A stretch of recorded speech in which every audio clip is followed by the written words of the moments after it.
ഓഹരികളൊക്കെ തന്നെ അതിന്റെ ഒരു മുന്നേറ്റം പ്രകടമാക്കുമ്പോൾ തീർച്ചയായിട്ടും റിസൾട്ട് വന്ന ഓഹരികളെല്ലാം തന്നെ ഒരു സമ്മിശ്രമായിട്ടുള്ള പ്രതികരണത്തിലാണ് മുന്നോട്ട് പോകുന്നത്. പല ഓഹരികൾക്കും നല്ല നേട്ടം രേഖപ്പെടുത്താൻ വേണ്ടി സാധിക്കുന്നുണ്ട്.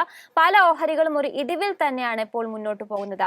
ഇത്തരത്തിൽ കഴിഞ്ഞ ദിവസം കൊച്ചിൻ ഷിപ്പ്യാർഡ് തങ്ങളുടെ റിസൾട്ടുകളൊക്കെ തന്നെ പുറത്തുവിട്ടിരുന്നു.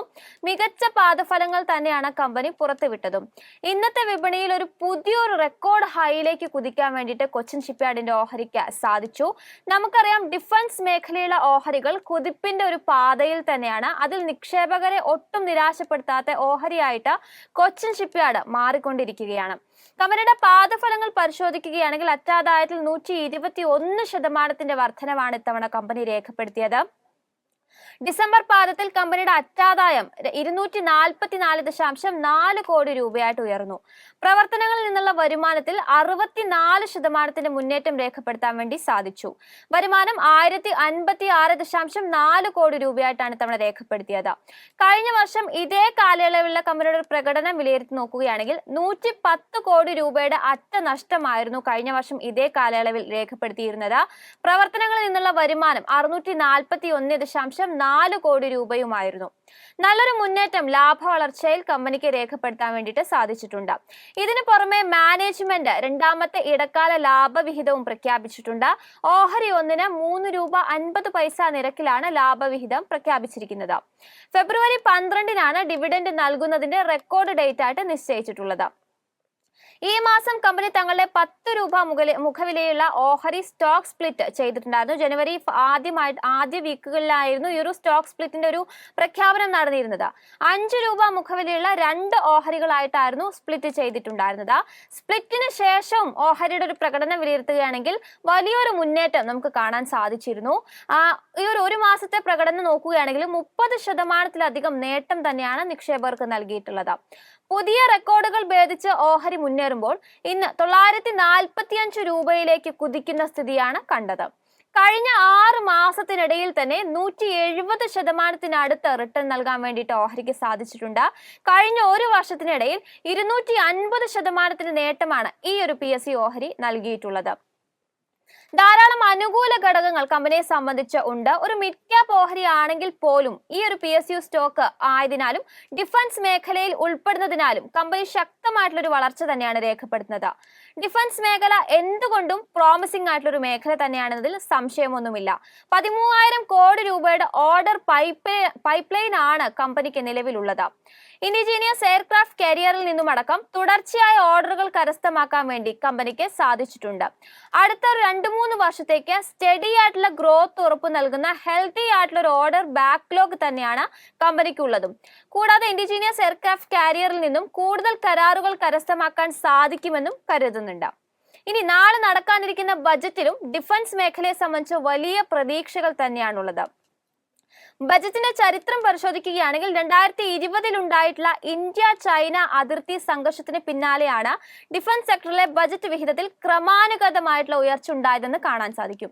ഇക്കാലത്ത് തന്നെ മോദി സർക്കാർ കൊണ്ടുവന്നതാണ് മേക്കിംഗ് ഇന്ത്യ പദ്ധതിയും ആത്മനിർഭർ ഭാരതും. ഈ ഒരു മേഖലയിൽ സ്വാശ്രയത്വം കൈവരിക്കുക എന്ന ലക്ഷ്യമാണ് ഈ ഒരു പദ്ധതിക്ക് ഉണ്ടായിരുന്നത്. 1.75 ലക്ഷം കോടി രൂപയുടെ പ്രതിരോധ നിർമ്മാണ മേഖലയാവുക എന്ന ടാർഗറ്റ് മുന്നിൽ കണ്ടുകൊണ്ടുള്ള നീക്കങ്ങളാണ് കേന്ദ്രത്തിന്റേത്.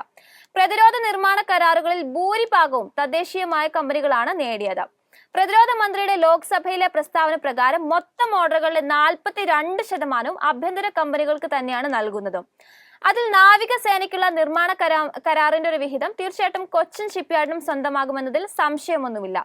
എന്നാൽ ഓഹരി മുന്നേറുമ്പോഴും കോട്ടക് സെക്യൂരിറ്റീസ് ഓഹരിക്ക് ഒരു സെൽ റെക്കമെൻഡേഷൻ ആണ് നൽകുന്നത്. നടപ്പ് സാമ്പത്തിക വർഷത്തിന്റെ 2ാം പകുതിയിൽ പൂർത്തിയാക്കാൻ സാധ്യതയുള്ള ഓർഡർ ബുക്ക് കമ്പനിക്കുണ്ടായിരുന്നു. എന്നാൽ കമ്പനിയുടെ ഓർഡർ എക്സിക്യൂഷൻ ഡിസംബർ പാദത്തിൽ വളരെ വീക്കായിട്ടാണ് രേഖപ്പെടുത്തിയിരിക്കുന്നത്. ശക്തമായിട്ടുള്ള ഒരു മാർജിൻ പെർഫോമൻസ് രേഖപ്പെടുത്തിയത് മൂലം ഈ വീക്ക് എക്സിക്യൂഷന്റെ ഒരു പരിധി വരെ മറികടക്കാൻ കാരണമായി. എബിറ്റ മാർജിൻ ബ്രോക്കറേജിന്റെ എക്സ്പെക്ടേഷനേക്കാളും ഉയർന്നു തന്നെയായിരുന്നു രേഖപ്പെടുത്തിയിരുന്നത്. എങ്കിൽ പോലും കൊട്ടക് 2025 സാമ്പത്തിക വർഷമാകുമ്പോഴേക്കും കമ്പനിയുടെ ഏർണിംഗ്സ് 16.2% കുറയും എന്നാണ് ഇപ്പോൾ എസ്റ്റിമേറ്റ് ചെയ്യുന്നത്. മാത്രമല്ല, നിലവിൽ സ്റ്റോക്ക് ഇപ്പോൾ വളരെ എക്സ്പെൻസീവ് ആയിട്ടുള്ള ഒരു വാലുവേഷനിലാണ് വ്യാപാരം ചെയ്യുന്നതും. കരുത്തുറ്റ നേട്ടം കഴിഞ്ഞ 3 മാസത്തിനുള്ളിൽ നൽകിയിട്ടുണ്ടെങ്കിൽ പോലും ഒരു സെൽ റെക്കമെൻഡേഷൻ തന്നെയാണ് കൊട്ടക് നൽകുന്നത്. മറ്റൊരു റിസ്ക് ഫാക്ടർ എന്ന് പറയുന്നത് കമ്പനിയുടെ ROCE കുറഞ്ഞു വരുന്നു എന്നുള്ളതാണ്. നിലവിൽ കമ്പനിയുടെ ROCE 7.73% തുടരുന്നത്. കഴിഞ്ഞ ഒരു 5 വർഷത്തിനിടയിൽ ROCE കുറഞ്ഞു വന്നുകൊണ്ടിരിക്കുകയാണ്. 16% നിന്നുമാണ് 7% ഇപ്പോൾ കുറഞ്ഞിരിക്കുന്നത്.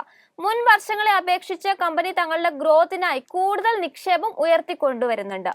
എന്നാൽ അതിനനുസൃതമായിട്ട് സെയിൽസ് വളർച്ചയും രേഖപ്പെടുത്താനായില്ലെങ്കിൽ കമ്പനിയുടെ വിപണി വിഹിതം കുറയാനുള്ള സാധ്യത കൂടും. മാത്രമല്ല കമ്പനിയുടെ കറന്റ് ലയബിലിറ്റീസും കഴിഞ്ഞ 5 വർഷത്തിനിടയിൽ വർദ്ധിച്ചതായി കാണാം. ഇതും ROCE കുറയുന്നതിന് കാരണമായിട്ടുണ്ട്. നിലവിൽ അവരുടെ കടത്തിന്റെ അളവ് പരിശോധിക്കുമ്പോൾ പ്രധാന ഓർഡറുകളെല്ലാം ഫണ്ട് ചെയ്യുന്നത് ഷോർട്ട് ടേം ക്രെഡിറ്റേഴ്സിൽ നിന്നും വായ്പ എടുത്തിട്ടാണ്. അതിനാൽ ഇത് കൂടുതൽ റിസ്ക് ഉയർത്തുന്നുണ്ട്. നേരത്തെ സൂചിപ്പിച്ച പോലെ തന്നെ ഡിഫൻസ് ഇതര മേഖലകളിൽ നിന്നുള്ള ഓർഡർ പൈപ്പ് ലൈൻ ശക്തമായിട്ട് തന്നെയാണ് തുടരുന്നത്. കമ്പനിക്ക് എക്സ്പോർട്ട് ഉൾപ്പെടെ ഡിഫൻസിലും കൊമേഴ്ഷ്യൽ ഷിപ്പ് ബിൽഡിംഗിലും ഷിപ്പ് റിപ്പയർ സെഗ്മെന്റുകളിലും ശക്തമായിട്ടുള്ള ഓർഡർ പൈപ്പ് ലൈൻ തന്നെയാണുള്ളത്. ഈ ഫാക്ടേഴ്സ് ചൂണ്ടിക്കാണിച്ചുകൊണ്ട് ഓഹരികൾക്ക് ICICI ഡയറക്ടർ ഒരു ബൈ റെക്കമെൻഡേഷൻ നൽകുന്നുണ്ട്. ഓഹരി 1340 രൂപ വരെ ഉയർന്നേക്കാമെന്നാണ് ഈ ബ്രോക്കറേജ് വിലയിരുത്തുന്നത്. സെൽ റെക്കമെൻഡേഷൻ നൽകുന്ന കൊട്ടക് സെക്യൂരിറ്റീസ് 560 രൂപയാണ് കൊച്ചിൻ ഷിപ്പ്യാർഡിന് ടാർഗറ്റ് പ്രൈസ് ആയിട്ട് നിശ്ചയിച്ചിരിക്കുന്നത്.